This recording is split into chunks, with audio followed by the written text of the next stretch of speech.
सबसे पहले हम लोग जानेंगे कि जलमंडल किसे कहते हैं। जी हाँ, जलमंडल के बारे में कुछ जान लेते हैं, उसके बाद हम लोग क्वेश्चन पर चलेंगे। तो पृथ्वी की सतह पर उपस्थित जल का वह भाग जो महासागरों, झीलों, नदियों तथा तालाबों के रूप में फैला हुआ है उसे जलमंडल कहते हैं। ठीक है, तो जलमंडल हम लोग को पता चल गया कि किसे कहते हैं। अब जाना है इससे रिलेटेड जो भी क्वेश्चन पूछा जाता है एग्जामों में उस क्वेश्चन पर। जैसे कि पहला नंबर का क्वेश्चन है,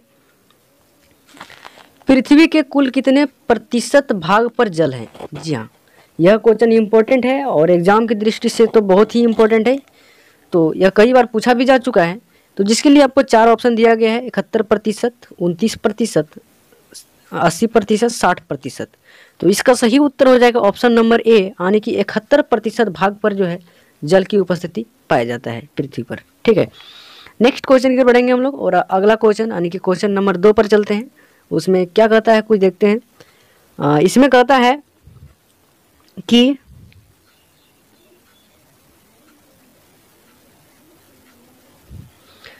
पृथ्वी पर उपस्थित जल का कितना प्रतिशत भाग नमकीन है। जी हाँ, पृथ्वी पर उपस्थित जल जो है 71% जल पाया जाता है, लेकिन उसमें कितना प्रतिशत जल जो है वह नमकीन है। नमकीन आने की लवणीय की बात हो रही है यहाँ पर। तो इसके लिए आपको ऑप्शन दिया गया है और इन सभी ऑप्शनों में आपको चुनने के लिए 4 से 5 सेकंड का टाइम भी दिया जा रहा है। तो इसका सही उत्तर हो जाएगा ऑप्शन नंबर बी, यानी कि 97.5% भाग जो है वह लवणीय यानी कि नमकीन के रूप में जो महासागरों में पाया जाता है। ठीक है, और बाकी 2.5% जो बच रहा है वह मीठी जल है, जिसे पीने योग्य जल भी कहते हैं हम लोग। इसमें कहता है पृथ्वी पर मीठे जल का प्रतिशत कितना है। जी हाँ, इम्पोर्टेंट है और जैसे कि हम लोगों ने पहले ही डिस्कस कर लिया कि कितना है, तो इसके लिए आपको 4 ऑप्शन दिया जा रहा है। इन ऑप्शनों में से आप सही उत्तर का चयन करेंगे इसका।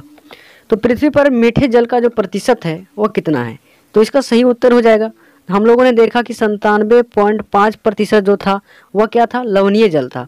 बाकी बचा हुआ 2.5% यानी कि ऑप्शन नंबर डी में दिया हुआ है 2.5% जल जो है वह मीठे जल की मात्रा पाया जाता है। ठीक है, तो मीठे जल की जो परसेंट है वह कितना हो जाएगा, 2.5%। नेक्स्ट क्वेश्चन फिर बढ़ेंगे हम लोग और क्वेश्चन नंबर 4 है। इसमें कहता है सागर और महासागर में पाए जाने वाली जल है। जी हाँ, सागर और महासागर में कौन सी जल पाई जाती है। इसके लिए आपको ऑप्शन दिया है लवणीय, पीने योग्य, नमकीन, ए और सी दोनों।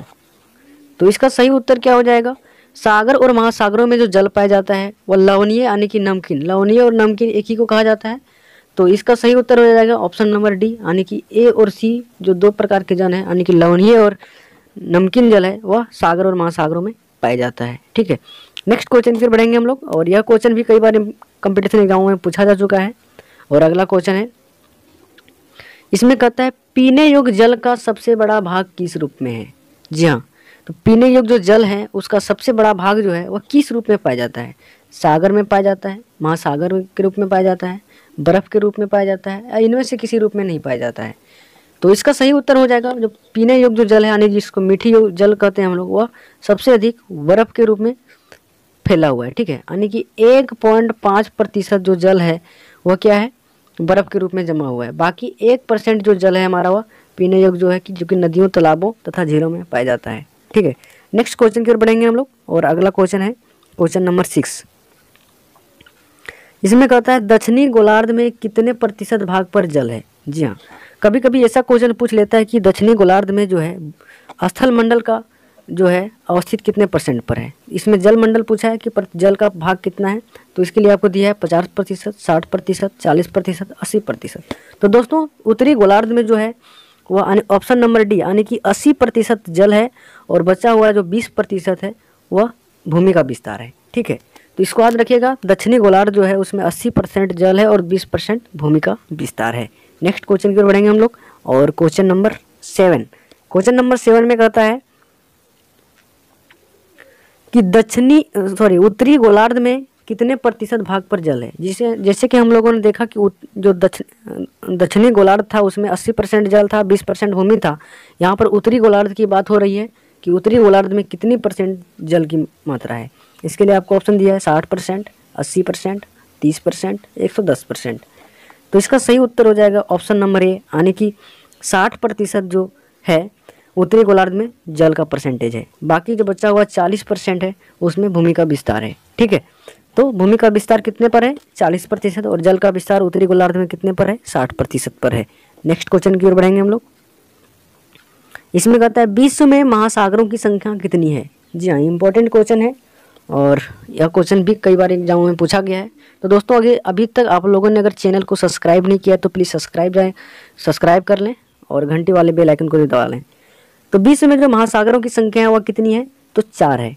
ठीक है, आगे हम लोग इसका नाम भी डिस्कस करेंगे। तो यानी कि ऑप्शन नंबर बी हमारा सही आंसर हो जाएगा, जो कि 4 महासागर हैं विश्व में। और इनमें सबसे गहरा महासागर जो है वह कौन सा है? तो इसका सही उत्तर होगा प्रशांत महासागर जो है सबसे गहरा महासागर है। ठीक, अगले क्वेश्चन की ओर बढ़ेंगे हम लोग। Question number 9। क्वेश्चन नंबर 9 में कहता है विश्व का सबसे बड़ा महासागर कौन सा है? तो विश्व का सबसे यहाँ बड़ा महासागर की बात हो रही है। तो विश्व की सबसे बड़ा महासागर, जिसके लिए आपको 4 ऑप्शन दिया जा रहा है। पहला ऑप्शन है प्रशांत महासागर, हिंद महासागर, आर्कटिक महासागर और अटलांटिक महासागर। तो इसका सही उत्तर हो जाएगा ऑप्शन नंबर ए, यानी कि प्रशांत महासागर है जो है वह विश्व का सबसे बड़ा महासागर है। और इसी में मेरियाना गर्त स्थित है, जिसकी गहराई 11,022 मीटर है। कितनी है? 11,022 मीटर है। ठीक है, नेक्स्ट क्वेश्चन की ओर बढ़ेंगे हम लोग। अगला क्वेश्चन है विश्व का दूसरा सबसे बड़ा महासागर कौन सा है? जी हाँ, इंपॉर्टेंट है और एग्जाम की दृष्टि से यह भी कई बार पूछा जा चुका है, बहुत ही महत्वपूर्ण है। इसको VVI में हम लोग रख सकते हैं कि दूसरा जो है विश्व का सबसे बड़ा महासागर कौन है। इसके लिए आपको ऑप्शन दिया जा रहा है प्रशांत महासागर, हिंद महासागर, आर्कटिक महासागर और अटलांटिक महासागर।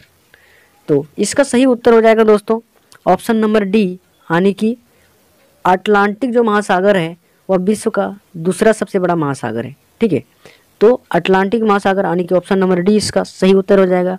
और इसका आकार जो है वह एस आकार से मिलता जुलता है। नेक्स्ट क्वेश्चन, प्रशांत महासागर का क्षेत्रफल कितना है? तो प्रशांत महासागर का क्षेत्रफल की बात हो रही है यहाँ पर कि प्रशांत महासागर जो है, जो सब विश्व का सबसे बड़ा महासागर है, उसका क्षेत्रफल कितना किलोमीटर है, तो कितना करोड़ मीटर है। ठीक है, तो यहाँ पर किलोमीटर होता, जैसे कि 5.3 दिया है, 8.3 दिया है, 16.5 दिया है और 2.4 दिया है। यानी कि ऑप्शन नंबर जो सी है हमारा 16.5 करोड़ किलोमीटर इसका सही उत्तर हो जाएगा। यानी कि 16.5 करोड़ जो ऑप्शन नंबर सी में दे रखा है वह सही उत्तर होगा। नेक्स्ट क्वेश्चन की ओर बढ़ेंगे हम लोग और अगला क्वेश्चन है मेरियाना गर्त किस महासागर में अवस्थित है? जैसे कि हम लोगों ने पहले भी डिस्कस कर चुका है कि मेरियाना गर्त जो है वो प्रशांत महासागर में स्थित है और इसकी गहराई जो है 1122 मीटर है। ठीक है, प्रशांत महासागर, हिंद महासागर, आर्कटिक महासागर, इनमें से कोई नहीं। तो प्रशांत महासागर में जो है वह मेरियाना गर्त है, जो कि सबसे अधिक गहराई जिसकी है वह है 11,022 मीटर। ठीक है, 11,022 मीटर इसकी गहराई है। नेक्स्ट क्वेश्चन, मेरियाना गर्त की गहराई कितनी मीटर है? जैसे कि हम लोगों ने अभी ही तुरंत देखा कि मेरियाना जो गर्त है इसकी गहराई कितनी है, तो जो कि हमारा 11,022 मीटर दे रखा है ऑप्शन नंबर बी में, यानी कि ऑप्शन नंबर बी इसका सही उत्तर हो जाएगा। दोस्तों अभी तक आप लोगों ने अगर वीडियो को लाइक नहीं किया है तो लाइक करके चैनल को सब्सक्राइब कर लें, साथ ही अपने दोस्तों के साथ शेयर करें ताकि उनको भी इस प्रकार की लेटेस्ट जानकारी मिल सकेगा। ठीक है, और अगला क्वेश्चन की ओर बढ़ेंगे हम लोग। क्वेश्चन नंबर 14 इसमें कहता है, यह क्वेश्चन जो है कई बार पूछा भी जा चुका है, इसके लिए एग्जाम की दृष्टि से इसको VVI में रख सकते हैं हम लोग।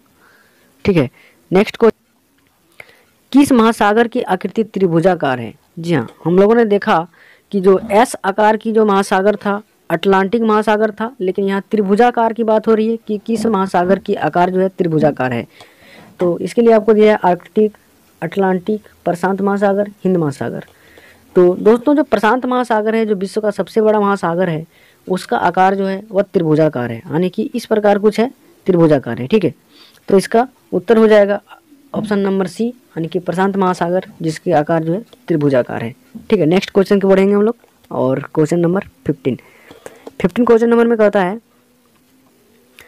किस महासागर की आकृति एस के समान है, यानी कि एस से मिलती जुलती है। जैसे कि हम पहले भी डिस्कस कर चुके हैं कि इस प्रकार की आकृति जो है वह किस महासागर की है, तो इसका सही उत्तर हो जाएगा ऑप्शन नंबर बी, यानी कि अटलांटिक महासागर जो है उसकी आकृति एस से काफ़ी मिलती जुलती है। थैंक यू दोस्तों, जय हिंद, मिलते हैं नेक्स्ट वीडियो में।